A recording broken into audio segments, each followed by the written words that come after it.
Okay, so here is François Gauthier-Drapeau, one and only. The one and only, yeah. Yeah.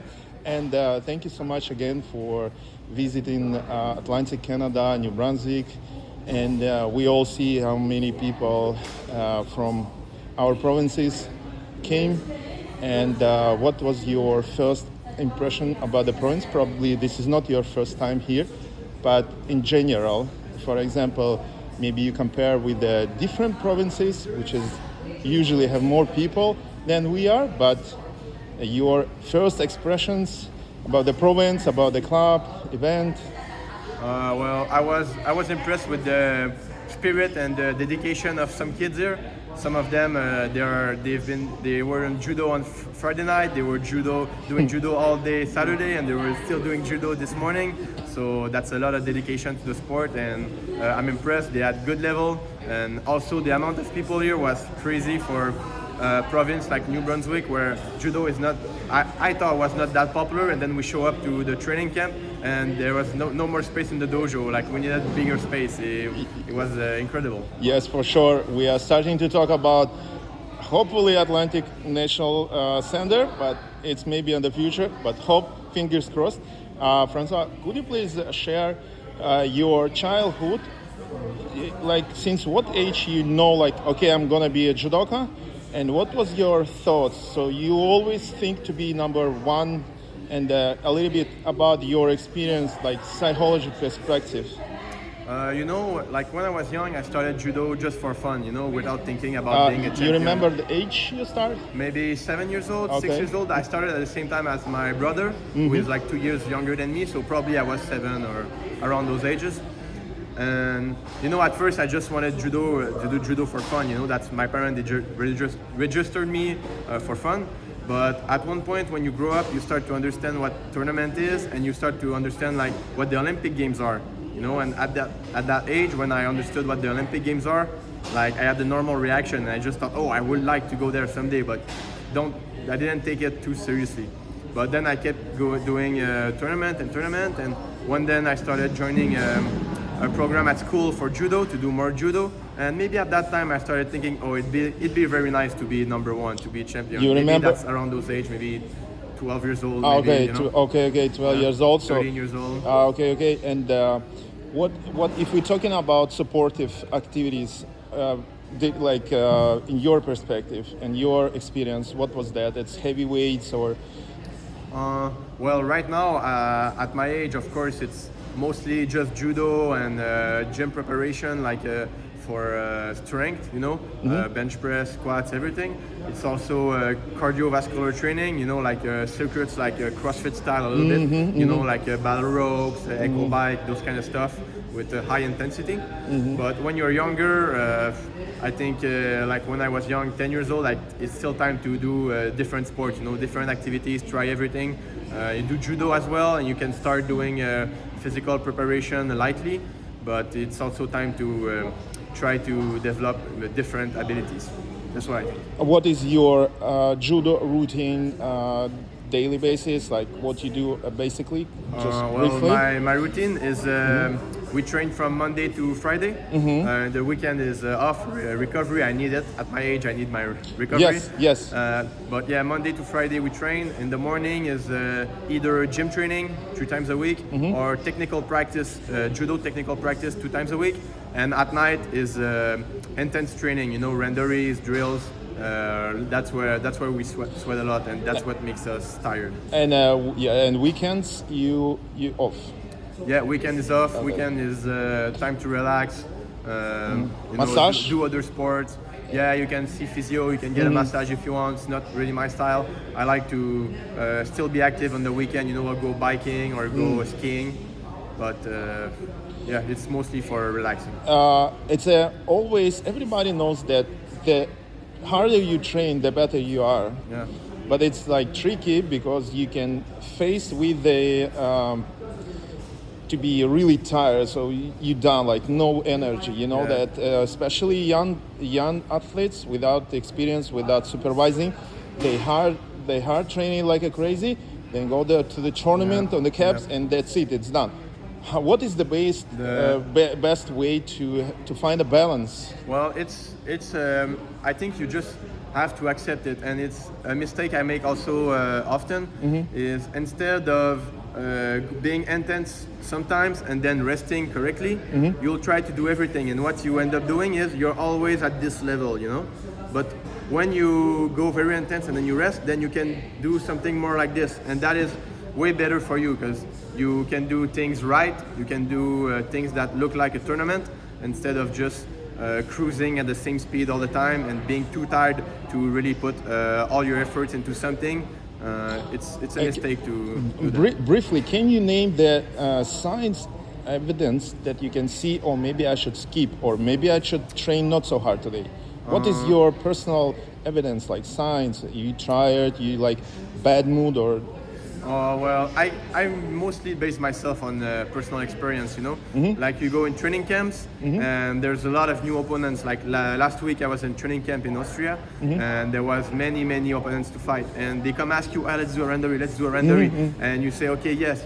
And you end up doing 10 renderies. And then the next day is the second day of the training camp and all your muscles hurt, you're tired, and then you're not thinking about what I should do in the fight, how should I get better, you're thinking, oh, I hope it ends soon because I'm very tired. And that's not the right way to do it. You should do less every day, but be concentrated, be 100%, be focused, and be able to learn something every fight. You know? So can we tell that the older you are, that might be sometimes you say just hey guys, no, I'm just skip one of these time. Is it the case, or you? Yeah, it's starting a little sense? bit. Okay, you know, okay. It's starting to sometimes like our coach. Maybe this afternoon, maybe I should take a. Okay. I should take So a it's rest, it's not a problem.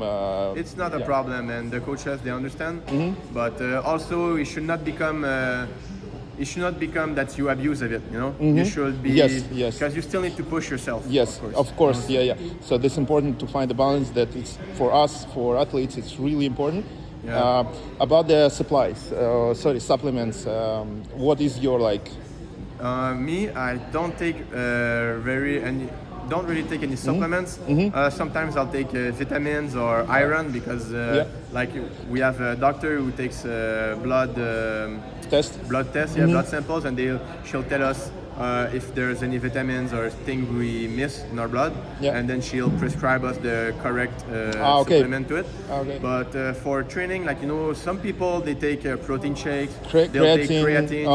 I don't take them, but some people can, and there are benefits to those. So your protein amount came from the food, basically. From the food. Okay, got it. And you told that you travel a lot. What is your tips with time differences? The jet lag? Yeah, jet lag, jet lag is difficult, and depending where you're going, it can be more complicated for a certain time zone, you know. But usually, I try to get some outside time. I think it helps with jet lag to go outside, and when you're tired, just go take a, like in the afternoon. Sometimes you're so tired, it's impossible to concentrate on anything because you're too tired because of jet lag. Just go outside, take a walk, and having the sunlight and being outside helps you stay awake. And if you can fight through the sleep, then it'll be easier at night to fall asleep, and you know.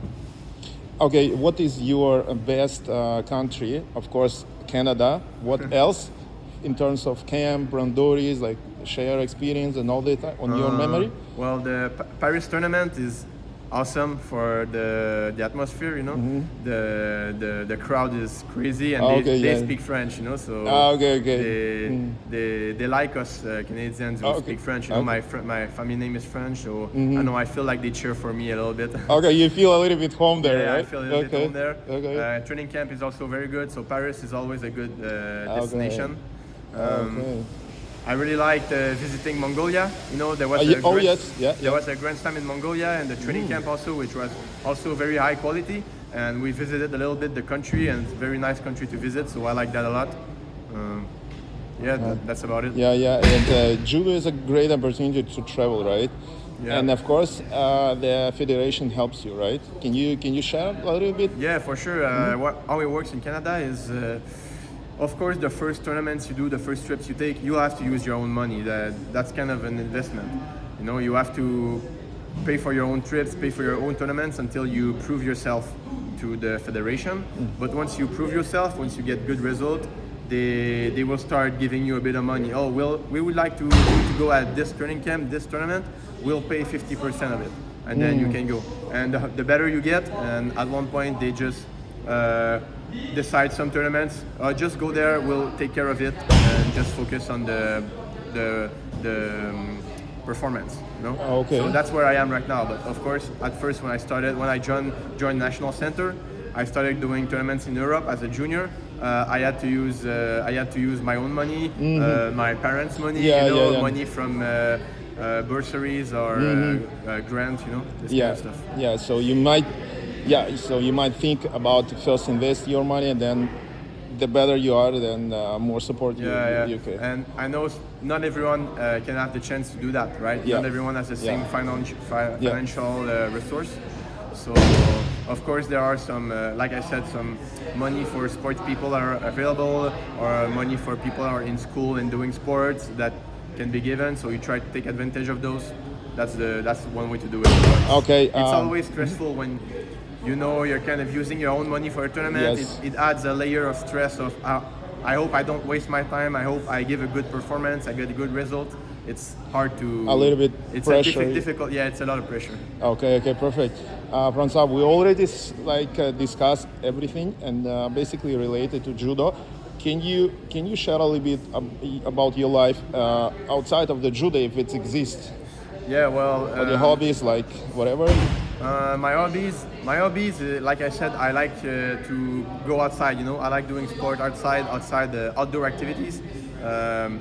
So going on a hike, I like it. Going camping, going skiing, going biking. I really like those activities. When I'm tired, I play video games. That's one of my hobbies as well. Yeah. Couple games you can name. I have a Nintendo Switch, so I play the Nintendo games. Okay. The classicals, the Zelda games. I like them a lot. The Mario games, I like them a lot. Okay.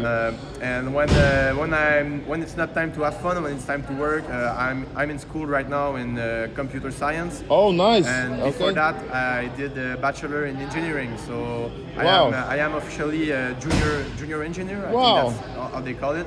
I'm Yeah. not an engineer yet, but I have my ring and my junior Wow. engineer. So. It's amazing. It's a good example to have experience, like in terms of sport, have a big power, big saying, and anything like the brain. I think doing sport and school is a good mix, very good mix, because they are, you go train, you use all the energy of your body, and then in the afternoon you use the energy of your brain to study, and they pair well together. Yeah. That's why I keep going to school. I think it's easier to pair school with judo than it is to find work and work at the same time as judo. I think it's more difficult. I think it's the best balance with the muscles and the brain. Yeah, exactly. Probably the reason you're successful is that you have a good brain. Yeah, probably that's why. Yeah. Okay, awesome. Any plans for the future? You want to compete tournaments and maybe coaching on the future? Yeah, I think for sure I'll always be in judo somewhere. Might not be at the national center or anything, but I think wherever I'm gonna end up, probably I'll be at the judo club regularly. Awesome. Yeah. And the last message for the people who are like judo. What could I say? Don't be afraid to try new stuff. Don't be afraid to fall, and try to have fun. Don't limit yourself to anything. You can try every technique. You can learn every technique. Don't think there's something you cannot do. Right. Awesome. Always glad to see you. Hopefully next time you're gonna come as well. Yeah. And all the best in the tournaments, on your future plans. Merci beaucoup. Plaisir. Yeah. Bonne journée. Merci. Bonne journée.